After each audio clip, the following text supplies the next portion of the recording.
Our next comic is from Seattle currently. She was living in Spokane for a little while. She's currently residing in Seattle by way of China. We're so happy to have her here. She's a great treat. Please give it up for Ying Vigilant.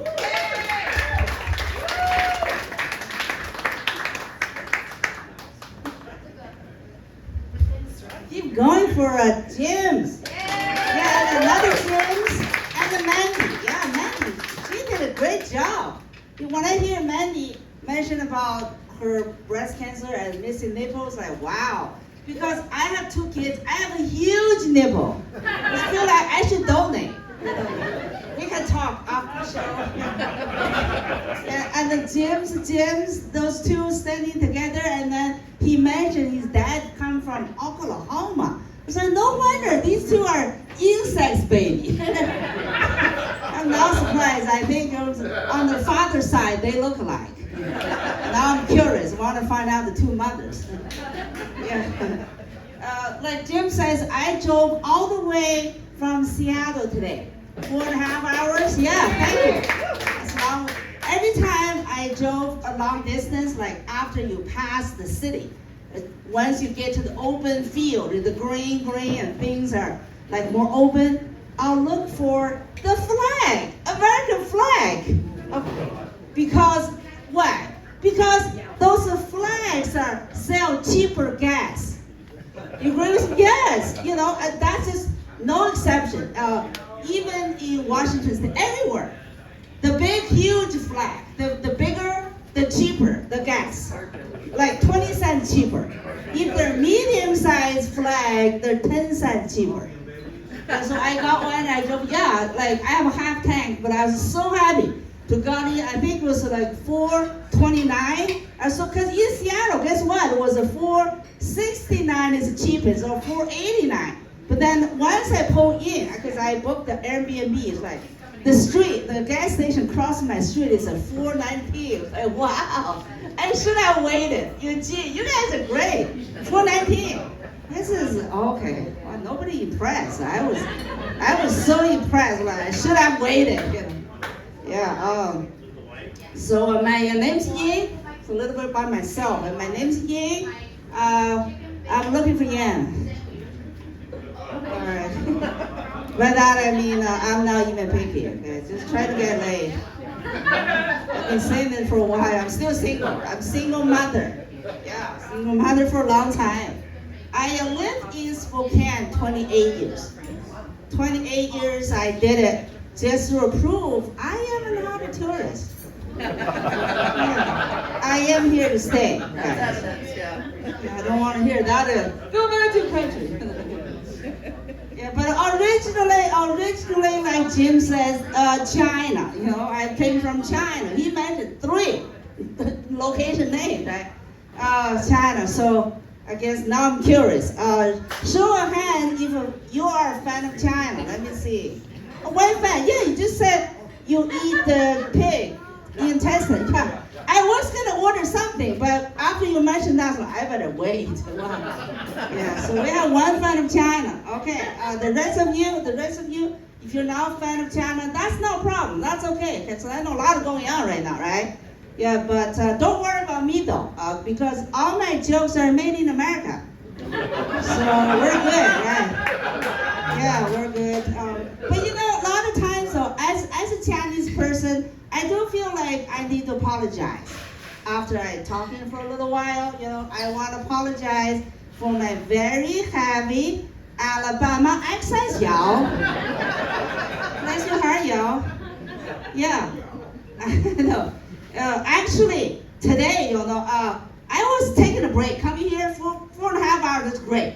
Because I was literally writing eulogies. And so many people died left and right around me. Like my mom actually died last week. My mom died last week. My dad, January. So I bought ticket to go to China, okay, June something. But then they're saying everybody is getting COVID. Have you heard that? Second wave in China. All my brothers, sisters, and their spouses, they're all tested positive. My brother's in the hospital, like high fever, like wow. Even I bought tickets, like, we can, here, pandemic's over. But I was like, okay, you know what, just to be safe. And also, if I go back to China, just make sure that I tested over here, right? So before I came here, I tested twice, okay? I tested HIV negative. So don't worry about me, I'm good, yeah, I'm very safe. I quit my day job last year to do comedy. Yeah, in April. Yeah, that's how serious I was. But when I first had this thought, the plan of quitting my job was actually during pandemic. 2020. When the pandemic hit, at the time I worked for Washington State government. So everybody go home and work, and I remember that 6 months later, we have a Zoom meeting, all-staff meeting. We have 150 some people. So everybody logged in Zoom. Do you know Zoom? Have you heard Zoom? Okay, Zoom meetings, right? So everybody logged in, but you know what? Nobody's showing their faces. Everybody just black square with name on it. Only the person, the boss talking, show their face. So it's like, wow, 100 some people. I looked the sea of black squares with name on it. I noticed there was like 5 names Kevin, 6 named Karen. It just went yay. Eventually I was like, wow, what's going on? Am I the diversity hire? That started bothering me, right? It's like, wow. Then I think about it, right? The branch office in Spokane, we don't have a single black person. I was only Asian. So we do have some brown people, like Mexican or something, but I was like, from that point, I would start bothering me. Maybe I should quit, I waited 2 years. Last year, finally I did it. Because my son, my youngest, went to UW college, so I was empty nester now. So last year I did it, finally did it. But my Chinese friend heard it. My Chinese friend called me and says, you had a great job. So you quit. What do you do? Okay, comedy, because they heard me. While I do comedy, like, why comedy? My friend asked me. So I'm like, I thought about it. I was like, well, because I don't want to steal American jobs anymore. I was guilty as charged. You know what I'm saying? The government job have the biggest white people. After I moved to Seattle, wow, all these Microsoft, the Google, the Facebook, they're 40% minorities. Wow. I don't know, so I guess I quit, okay? But my Chinese relative, they're the one bothered the most. They were not happy with me.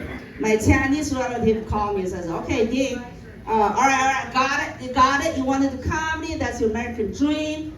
But tell me, what is your inspiration? Do comedy.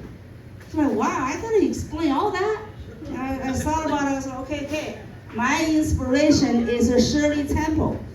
You heard of Shirley Temple?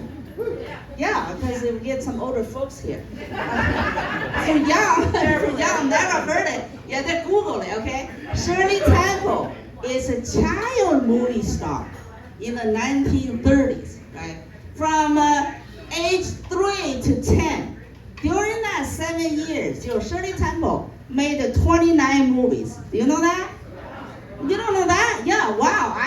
I'm a big fan of Shirley Temple. I could even do some tap tap, but today's comedy show. Okay? But so it's like, wow, so like my first job is 22. When I was 22, right out of college. So compared to Shirley Temple, I feel like I'm missing out. I need to catch up with all that child labor. Yeah, because in China, our child labor normally start like 9 or 10 or something, and in Indian they start like 7 or 8. But you're American, you start at 3. That's great. Yeah, give it up to yourself, everybody. Yeah. Wow. So I feel like even I quit my day job, trying to do comedy, I'm probably still not gonna catch up with Shirley Temple. Wow. So anyway, second reason, biggest reason that I quit my day job, actually, I want to move to Seattle. I already said that, to be closer to my son. Because I was empty nester in Spokane. I already called 911 once. One time sick, I'm like, wow. If I die in the Spokane, my house, nobody gonna find my body. Probably like 3 months, 3 weeks, whatever. Right? So I gotta move to Seattle. Yeah.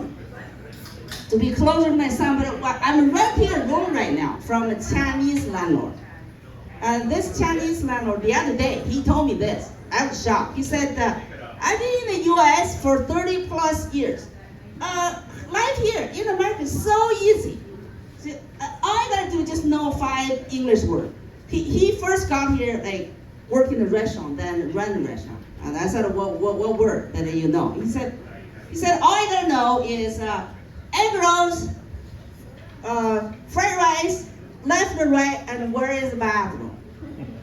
Yeah, that's all he needs to survive here. It's like, wow, you know, what was I doing? You know, because unfortunately, my English is too good, so I have to work for somebody else. You know, yeah, and just kind of make you enough salary that you buy a house, right? Kind of work for a slave owner, so they don't have to feed you. Right? You have to feed yourself, right? Put a roof on yourself. Right, that's all I can afford is buy one house because my landlord, he owns 4 houses. Now, of course, he's in his 70s, so he just collecting rent for living. I'm like, okay, my life's kind of like, it's a shrinking, okay? From a house, now I'm down to a room. And I think pretty soon I'm gonna need a roommate. I'm talking about nursing home. That's gonna be my future, yeah, I'm pretty sure about that, yeah. So being 4 months moved to Seattle, my son pretty much had not much time for me. Wow, I only saw him 3 times at dinner. And so last time I saw him was like early April, right? We had dinner, so like, okay, tell me what's new, what's going on with your life? My son says he's dating. Well, he's got a girlfriend now. I was so excited. I was, more happier than him, right? So I said, wow, that's great because during 4 years of high school, he did not date at all. I feel like it was my fault. It was like being a tiger mom and sell a lot of shit to him. Right? I remember back then I said, okay, high school. This is a small pond here in your school, okay? Not many fish. So wait for college, go to ocean of ponds. There are a lot of fish, right? Catch a big one. So my son did. He now dating a transform girl, a transform baby. That's a big fish, right? So I said, okay, but still, let's talk safety, okay? Safety, because I never had to talk condom talk. He never had a girlfriend. This is the first time. So I said, all right, you got a safety always number 1. I'm not ready to be a grandma yet. Okay? And my son says, Mom, don't worry about it. Nothing is happening. Like, what do you mean nothing's happening? It's been 6 months. You've seen this girl, right? And my son said, yeah, but my girlfriend, her parents are fundamental Christians. So they told her, no sex until marriage. After I hear that, all of a sudden I was quiet. Yeah, I was thinking like, I was not happy. I was like, how about my son's happiness? I wanted him to have fun, right? But what came out of my mouth was, I said, wait a second, are you sure this girl is now using you to do her math homework? They are both second year in college, and my son is pretty good at math. My son says, no, that is not the case. She wanted to do it, but her parents told her no. I'm like, these day and age, who listens to their parents? Right? Nobody. But I said, okay, in your case though, you do need to listen to me. Okay, so now it's April, okay? By Thanksgiving or Christmas, when you come home, if you're still a 19-year virgin, I don't know how I feel about that. Yeah, at least I'm going to call you Beta. Because my son was big. During high school, he always called himself an alpha. Alpha male, he said, I eat the most hot, spicy food. That's the alpha thing. And he's big gym rat, and he's doing sports, and they always show me he's a muscle. And I'm like doing this, right? So that was alpha. So now I'm like, you're Beta. I'm like, if you're alpha, what about show some muscle right here? So I got a few months. I can't wait. Yeah, if things any change by Thanksgiving. So I want to let you know though, during my 30 years, I've been here, 30 years in the U.S., I experienced a lot of a culture shock. I call it culture shock. I'll give you one example, okay? American culture, there's a culture, ass culture. You guys heard that? Ass is a big deal in this country, the ass, right? Right, it's a big deal. You gotta have a good one. But when I do this joke in New York one time, I was like, as soon as I mentioned ass culture, right? The one guy sitting in the front in New York City said, yeah, I love ass. I eat ass. Wow. So after I heard that, first of all, that was not where I was going. But because someone brought it up, I want to tackle that head on, right? Eating ass. So I was like, okay, guys, so I'm going to say that. Not long ago, especially we have some older folks here, right? Do you remember when you say to somebody, kiss my ass, that is a bad thing, right? That is bad because it's designed to humiliate that person, right? Yeah. But now with this Gen Z generation, somehow eat my ass is a good thing. You know what I'm saying? Actually, eat my ass is a love. You really have to love somebody to eat their ass, right? Or that person love you to eat your ass, right? So I'm like, what happened, America? What happened? From kiss my ass is bad, but eat my ass is love. Don't you think something missing in the middle? You need a transition, right? Right, so I'm thinking, maybe the missing link is a finger in my ass. That would be a good one, right? Man, I know half the room agree with me. So now let me get back to the ass culture I was really trying to address here, okay? This ass culture is like everybody, especially women, okay? They want to have a big, sexy, huge ass. I'll give you an example of the celebrity. Kim Kardashian. Y'all heard Kim Kardashian? She's a white woman. And Nicki Minaj. Have you heard of Nicki Minaj, that rapper, right? She's black, but she thinks she's white for some reason. And then there's Cardi B lately, right? Latino lady. All these three women, I have to say, they're all beautiful, they're rich, but they have one thing in common. They all went out there, spent $100,000 to get fake plastic ass. Do you know that? You can Google it. And only Cardi B admitted. She admitted she did it. The other two is all denying on the cyberspace. Whatever. So I was like, why? These three women, they're not beautiful, not attractive enough. They had to go through all that to get this ass thing. So I think guys, gentlemen, I'm gonna ask you, do you consider that sexy? That's on you. No? Okay, good. I mean, anybody else, tell me if you consider that big, huge ass sexy or what is going on? Because, yeah, to me, all right, we have one agree. To me, I was like, how do you even fuck that thing? Right. You can't even find the asshole. Talking about eating ass, right? You really have to dig it. But I mean, the reason I'm bringing this up is this ass culture really affected my life. Asian women, most Asian women, we have very flat ass. You can see tonight, I'm just facing you. There's no way in hell I'm gonna turn around, okay? Because I'm very protective of my flat ass. Yeah, I'm not gonna turn. Nobody's gonna see my ass, okay? Yeah. I remember on my wedding day, I married a white Caucasian guy. Wedding night, I remember he said this, he said, hey, you do realize you have flat ass, right? I said, wow, wedding day? Yeah, I guess that's kind of somehow the problem started, right? The seeds are growing. And later on, we married about 5 or 6 years or something.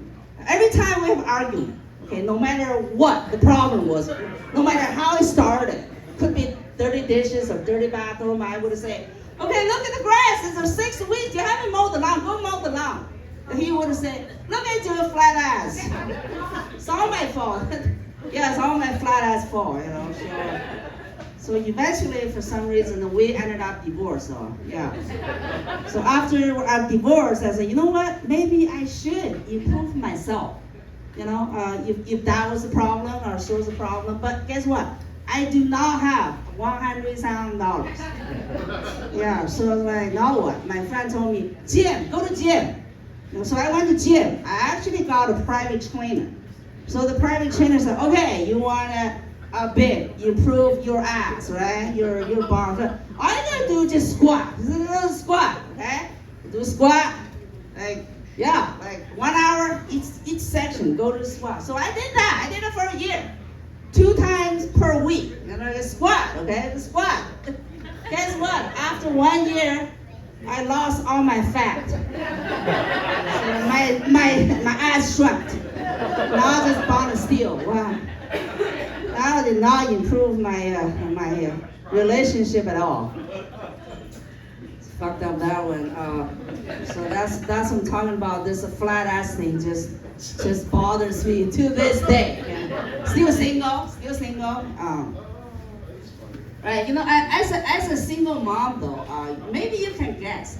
Valentine's Day is not my favorite holiday. I don't even remember how many Valentine's Day I spent alone. That's why I keep saying, next year, looking for yen. Remember that? Yeah. This year, especially tough on me, you know, because my neighbor across the street, they're a new couple moving in. They bought a house across the street from me, and I was in between moving to Seattle. I have a house for sale sign in February, still haven't sold, okay? So there's a new couple moving in, and they decorated their window with a pink flashing light, you know, and Valentine's Day I'm talking about. They're big sharp, the heart shape. In the middle of the bay window, they're flashing. So Valentine's night, I was like, at my window, I have a big bay window. My house is higher ground. So I look in my new neighbor, right? I was very curious because there's something going on. They forgot to close the curtain because they think I was gone. I've been gone, right? So I was like, there's some naked thing going on there, walking around. I tried to watch some free show, right? And I was like doing like a few minutes. All of a sudden, I feel like something happening in my body, right? So I was like, wow, where's my battery? Looking for battery. But then it hit me. I just like, you know what? It's not the battery that I needed. What I really need is a lube, the lubricant, the gel, right? You agree with me, ladies? Because the lube, the gel goes with everything, right? They go with zucchini. Ladies, the gel goes with cucumber. No? Yeah. Is this a clean show tonight, or should I switch to? This is a bar, right? Jim told me this is for adult show. So anyway, so the gel goes with eggplant, right? I'll show you the Facebook emoji, yeah. My point is, if you happen to have a chance in the future, come to my house, do not touch my vegetable. They're not safe, okay? Yeah, you don't know where they've been. This is fucked up. I know. But I want to let you know, though, as a Chinese person, we cannot help but to talk about the stereotype. Yeah, I tell you. I first came as a student, okay, graduate student, University of Idaho, Moscow, Idaho. Do you know that place? Remember that? What they're famous for these days, my school? Quadruple murder. You heard that one? Yeah, that's where I went to school, get my degree, okay? And then they caught the killer, the murderer at WSU, right? Pullman, the PhD student in criminal justice department. You heard that news? Did you read the news? Okay. And that's where I got my first job. I got my first job in civil engineering department. So like, wow, this whole thing ruined 2 places for me. I don't feel proud anymore. But that got me thinking. It's like, you know what? As a criminal justice department, don't you think they should teach the freshman student, the student, class number 1, do not kill people. Yeah, apparently they forgot that, right? Yeah, okay. So my point is, when I first landed in University of Idaho, Moscow, Idaho, right? Within 6 months, I started hearing Asian stereotypes. Okay, first one, Asian people, especially Chinese people, eat dogs. Have you heard that one? They eat dogs, right? So like, really? Because growing up in China, I've never eaten dogs, okay? I've never seen anybody eating dogs. I've never seen any market sell dog meat. But now we're here, and we're like, wow. I look around their cafeteria, look at the menus, like, guess what, America? You eat dogs. Not only you eat dogs, you eat hot dogs. What is wrong with you guys, right? The Chinese people, they only eat ugly dogs. Yeah, the pretty ones, they just breed them for pets. Yeah, and you guys eat all kinds of dogs. Look at your menu, okay? You eat corn dogs, chili dogs, and Snoop dogs. You heard Snoop Dogg? Okay. Okay, you don't eat him, right? Just make him laugh once in a while. But you go to any Chinese restaurant, right? There's no dog on the menu, right? No. So, I mean, they don't eat dog. But if you go to China, though, there's still no dog. But it's a snake, okay? It's a snake, very popular. So, Chinese, so it's a snake now, okay? It's not dog. Just change that stereotype. Anyway, the second stereotype I heard is Asian people are bad drivers. You all heard that? Asian people bad drivers, because when I was trying to learn driving, I got my driver license, got my first car. I learned driving all in the U.S. Wow, that was I was very proud in the University of Idaho. Right, so during that time, I heard Chinese people are bad drivers, Asian. Like, really? Because I remember when I went back to China, my brother, he ran a business. He had 2 cars. Well, he always like take me a spin to the freeway, right? So he's so great. He's like a race car driver. Wow, I was like, heart attack coming or accident coming. Nothing. Never, nothing happens. Well, come home, I check his car, try to find some scratch. Nothing. No scratch. So I was always amazed by the skill my brother has. We got here like we're called bad drivers. I was thinking, are you saying we're technically bad or we just don't give a fuck about rules? Yeah, so which one? So now I'm talking for a little while. Well, what do you think of my English so far? I'm very self-conscious about my English. Okay, good, thank you. Yeah, but I tell you the truth though, my English has improved a lot. Yeah, when I first got here, my English was awful. That was the truth. Yeah, I remember that day, first day when I landed in SeaTac. So you gotta pass through the custom. Right? I gave them that immigration form that I filled out when I was on the airplane. I gave them the form.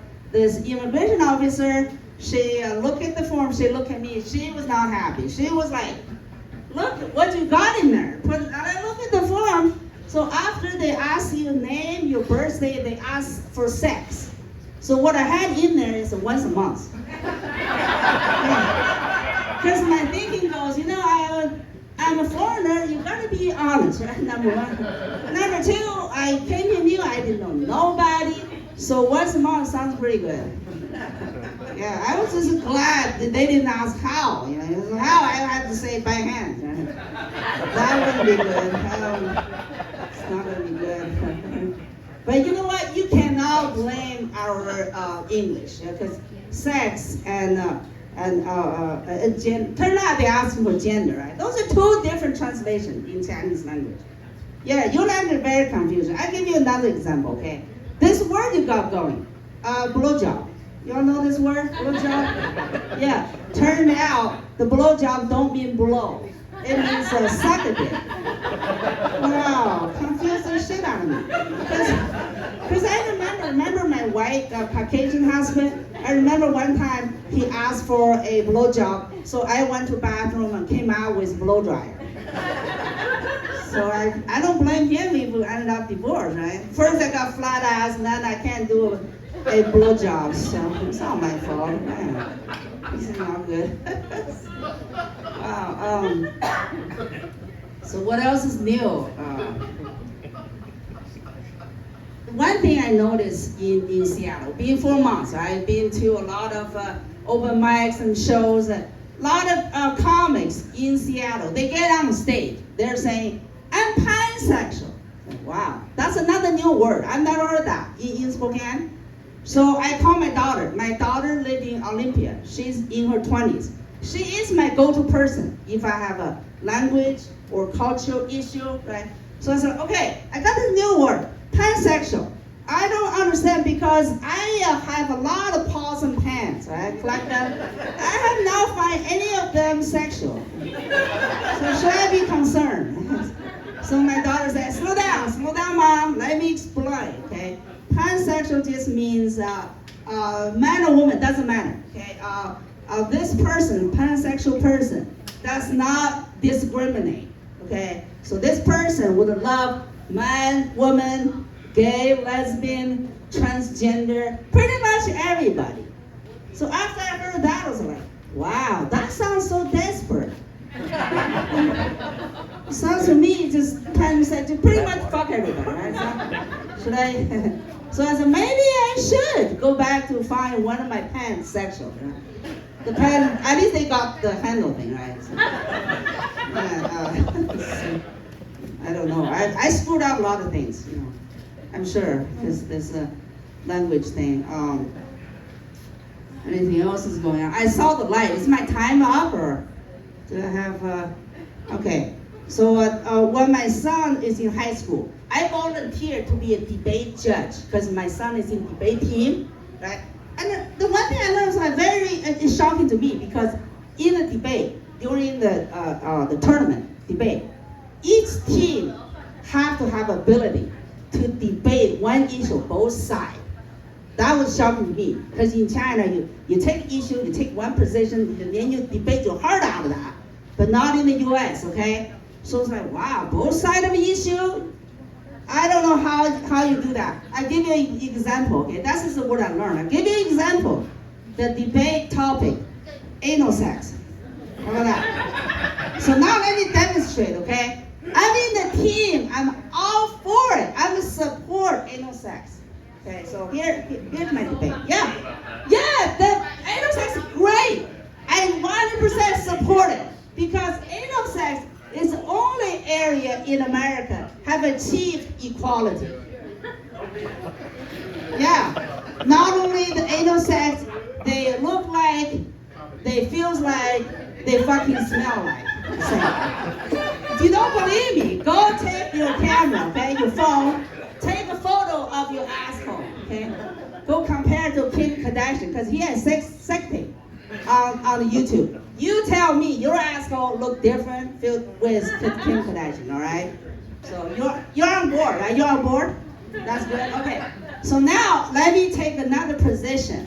I'm all against it, against anal sex, okay? Because that's how you gotta learn the skill of debate. Like, fuck, the anal sex is so fucked up. It's gross and disgusting, my gosh. Because think about it. The God designed our body, right? When God created us, the God created your digestive system. The food go in here and zigzag and come out from your asshole. So when you shove a dick up the ass and go against the traffic, so do not blame when the shit hit the fan. So this anal sex thing totally fucked up. God creation. Yeah. So now I have debate.